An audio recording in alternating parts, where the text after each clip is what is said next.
Games are a terrific escape from reality when needed, a retrospective allegory for our world and society, and everything in between. Now is the perfect time for all of that. Luckily, April has a fantastic range of horror, RPG, and so much more. My name is James, you're watching The Nerd Stash, and this is the best games out in April. Entry number 1, Resident Evil 3. After a surprisingly solid entry in 2017 and the impeccable remake early last year, it's indisputable that Capcom have come back as the king of horror. Needless to say, with the direction of Resident Evil and Silent Hill, the landscape of horror was much more terrifying than the actual product for a while. Luckily for us, both the indie and AAA scene have been spectacular. Unluckily for me, I have to make my way through them. I both can't wait and am desperately unprepared to make my way through them. Check out our impressions on the recent demo over on the site. If Resident Evil 3 is anywhere near as good as last year's Resident Evil 2, it'll be a Game of the Year contender. Scheduled for release on the 3rd of April, if you're looking for something to play beforehand, check out last year's Game of the Year contender, Resident Evil 2 Remake.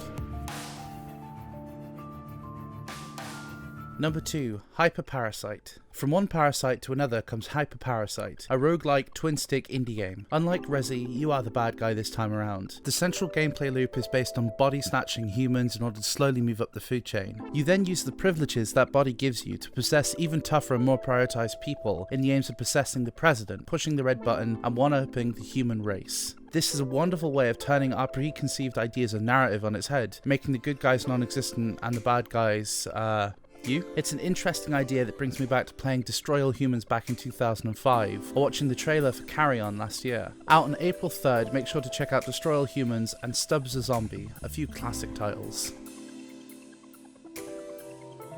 Number 3, Final Fantasy VII Remake. Since its release way back in 1997, Final Fantasy VII has set a pedigree that even modern RPGs have struggled to match. It was charming, creative, and just genuinely fantastic. Final Fantasy VII Remake attempts to take what's great about this and update it for modern audiences. If the demo is anything to go by, we can guarantee some smooth and visceral combat and fantastic visuals. You can read our thoughts on the site or watch the video here on this channel. Out on the 10th of April, I wouldn't advise playing the original. This is a story that's best when fresh. Instead, check out Final Fantasy 15 for some spectacular visuals and sure, Parasite Eve because it also deserves a remake.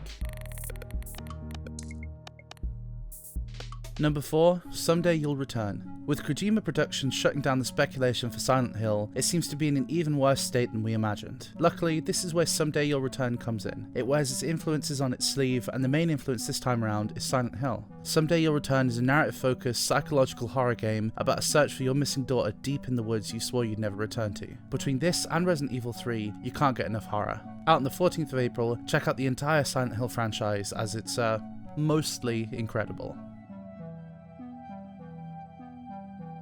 Number 5, Trials of Mana.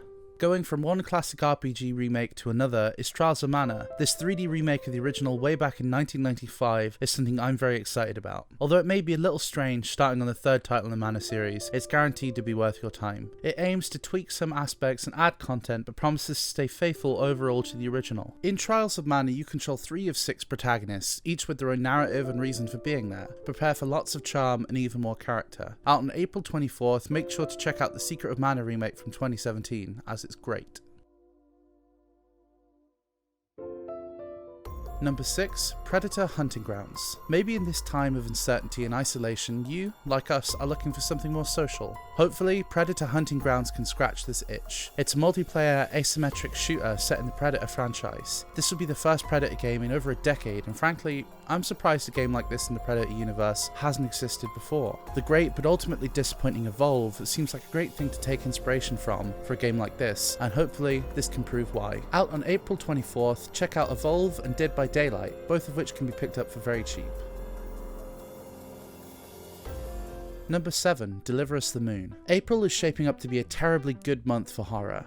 Resident Evil 3, Someday You'll Return, and now Deliver Us the Moon. Following in the footsteps of us recommending Moons of Madness last month, this only felt fitting. Deliver Us the Moon is a sci-fi thriller set in an apocalyptic near future. In this future, Earth resources are depleted and you are a lone astronaut sent to the moon to save humanity from extinction. This promises 2 crucial styles of horror: on-screen horror that gets your heart racing, and existential horror that forces you to think of the world around you. Spooky. Out on April 24th, make sure to check out the aforementioned Moons of Madness and Dead Space because it's really good. Number 8, Moving Out.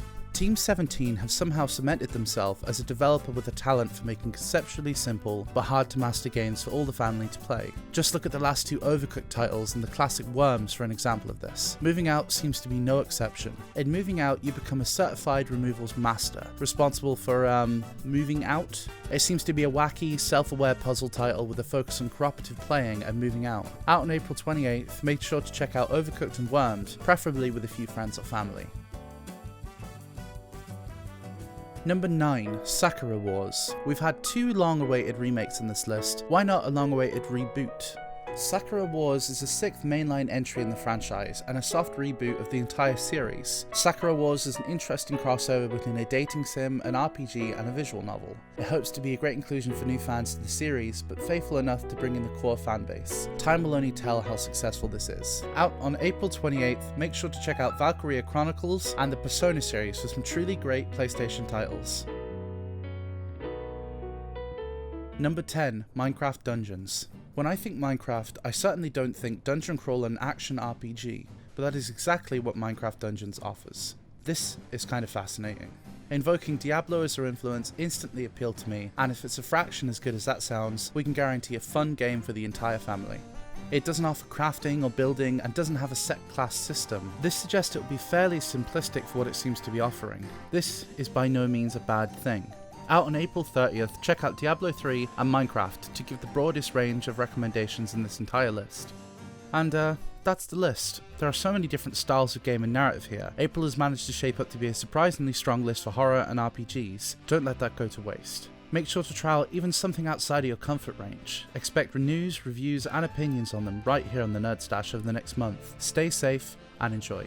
My name is James, these were my picks for the best games out in April 2020. Make sure to subscribe to hear more from the Nerd Stash in the future.